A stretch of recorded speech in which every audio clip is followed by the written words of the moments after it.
कैसे हो दोस्तों। आशा करता हूँ आप लोग ठीक होंगे। तो आज आपके लिए केमिकल इक्विलिब्रियम का चैप्टर लेके आए हैं जो कि +1 का चैप्टर है। ठीक है, तो आज स्टार्ट करते हैं केमिकल इक्विलिब्रियम के बारे में।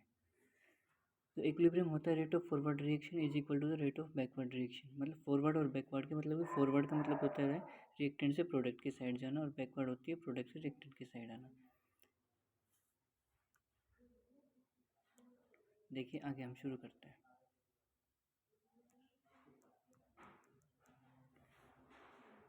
तो रेट ऑफ फॉरवर्ड रिएक्शन और रेट ऑफ बैकवर्ड रिएक्शन जब दोनों बराबर होते हैं तो वो स्टेट होती है इक्विलिब्रियम स्टेट। अब rate of reaction is directly proportional होती है टेम्परेचर के। अब बेसिकली टाइप पढ़ा जाएगी टाइप्स ऑफ रिएक्शन। रिएक्शन कितने टाइप के होते हैं, रिवर्सिबल और इरिवर्सिबल। दो टाइप्स की होगी, रिवर्सिबल और इरिवर्सिबल। रिवर्सिबल में बात करते हैं, these are those reaction in which the product react with each other under suitable condition to give back the reactant. मतलब एक तरह से मान लीजिए कि जो रिवर्सिबल रिएक्शन है रिएक्टेंट से प्रोडक्ट में भी कन्वर्ट होती है और प्रोडक्ट से रिएक्टेंट में भी कन्वर्ट हो सकती है चीज़ें। ठीक है, तो यही रिवर्सिबल रिएक्शन होगी। मतलब जनरल एग्जांपल लेके चलें तो अपने पानी से वेपर बन सकता है और वेपर से दोबारा से पानी में भी कन्वर्ट हो सकता है अंडर सुटेबल कंडीशंस लगा के। ठीक है, the reactions take place in both the forward and backward direction. The reactions take place in both forward and backward directions. ये था रिवर्सिबल का जनरल एग्जांपल और इसकी डेफिनेशन। इरिवर्सिबल कंडीशन में क्या बोल रखा है कि the reaction take place only one direction either forward और बैकवर्ड डायरेक्शन। रिवर्सिबल में क्या बोला है कि इस कंडीशन में क्या है कि या तो फॉरवर्ड में ही जाएगी या आगे तरफ बढ़ेगी रिएक्टेंट से प्रोडक्ट में, या फिर बैकवर्ड है मतलब कि प्रोडक्ट से रिएक्टेंट में ही कन्वर्ट होगी चीज़ें। ठीक है, एक वन वे पाथ रहता है एक तरह से, मान लीजिए। अब आपको जनरल एग्जांपल लेके चलने कि सब्लाइम जो रहता है सब्लिमेशन प्रोसेस, वो प्रोसेस है जो सॉलिड से डायरेक्ट गैस में कन्वर्ट हो सकती है। ठीक है, जैसे हम नेफ्थलीन बॉल होती है, नेफ्थलीन बॉल डायरेक्ट कन्वर्ट हो सकती है गैसेस में सॉलिड से, और वो लेकिन वो गैस से सॉलिड में कन्वर्ट नहीं हो सकती। अगर ज़्यादा ही कंडीशन लगाएंगे तो ही वो कन्वर्ट हो सकती है। ठीक है, नीचे दी गई है टाइप्स ऑफ रिएक्शंस के भी एग्जांपल, न्यूट्रलाइजेशन, प्रेसिपिटेशन, कंबशन और रिडॉक्स रिएक्शन। न्यूट्रलाइजेशन रिएक्शन में क्या होता है कि साल्ट बनता है, जो कि अपना आप देख रहे हो कि NaCl बनता है। ठीक है, NaCl सॉल्ट होता है, एसिड प्लस बेस, एसिड गया और बेस के साथ रिएक्शन करवाते तो हमें सॉल्ट मिलता है। प्रेसिपिटेशन में ये अपना NaCl और AgNO3 है, रिएक्शन करेंगे तो AgCl और NaNO3 अपने को प्रोडक्ट में मिलेगा। तो ये चीज़ें थी प्रेसिपिटेशन में। ड्यूरिंग द रिएक्शन ये अपने क्या रहता है प्रेसिपिटेट फॉर्म में नीचे एज ए मड मिलता है हमें। ठीक है, आगे देखिए कंबशन में। कंबशन मतलब कि एक तरह से इग्निशन देना किसी चीज़ को। ठीक है, तो किसी चीज़ को जलाना। तो Mg है मैग्नीशियम है, ऑक्सीजन के प्रेजेंस से हम इसको रिएक्ट करवाएंगे तो मैग्नीशियम ऑक्साइड की फॉर्म में हमें मिलेगी। ठीक है, ये हमें किस फॉर्म में मिलेगी, मैग्नीशियम ऑक्साइड की फॉर्म में। आगे देखिए रिडॉक्स रिएक्शन।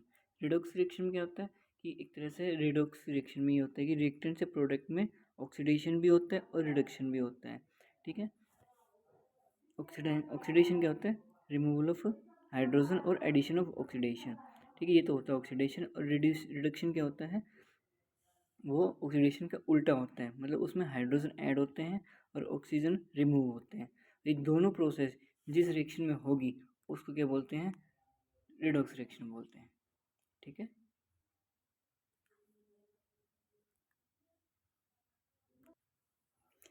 अब कुछ पॉइंट्स के बारे में बात करेंगे जो कि आपके नोट के तौर पे दे रखा है। ठीक है, the chemical reaction which reach nearly to completion and only negligible if few concentration of the reactant.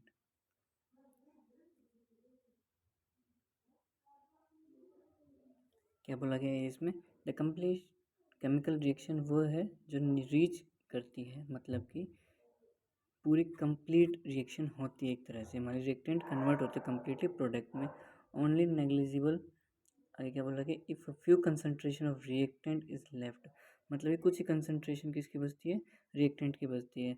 Second condition में देखते हैं concentration of reactant left after taken the reaction may be so small that it may be even the possible detect this experimentally.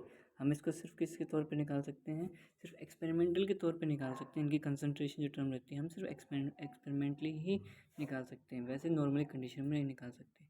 The chemical change reaction in which the only small amount of product and form and the most of the reactant remains same at equilibrium stage। इसमें क्या बोला गया, जो chemical reactions है उसमें क्या रहेगा, amount का बहुत ही कम अमाउंट में चेंज होएगा। मतलब कोई भी रिएक्टेंट से प्रोडक्ट में कन्वर्ट हो रही है और या फिर प्रोडक्ट से रिएक्टेंट में कन्वर्ट हो रही है, वो इक्विलिब्रियम स्टेज में रहेगी। ठीक है, मतलब जो चीज़ एनर्जी के फॉर्म में हमें मिल रही है वो अनदर फॉर्म में तो मिलेगी, लेकिन वो अमाउंट में बराबर रहेगी। ठीक है, तो चलिए आगे देखते हैं। अगला जो पॉइंट है, the chemical reaction in which the concentration of the reactant and the product comparably at equilibrium. हम इसको क्या कर सकते हैं, कंपेयर कर सकते हैं कंसंट्रेशन टर्म को रिएक्टेंट एंड प्रोडक्ट में। ठीक है, तो जो कि बराबर रहेगा। ये किसके डिपेंड करती है, it depend upon the experimentally condition surface sorry for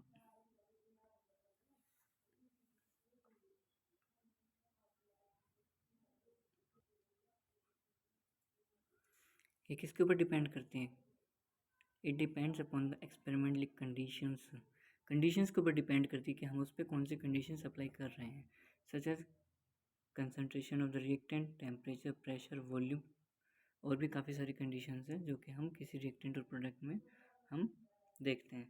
तो आज के लिए इतना ही काफ़ी, बाकी आपको नेक्स्ट वीडियो में बताएंगे। Thank you, have a nice day.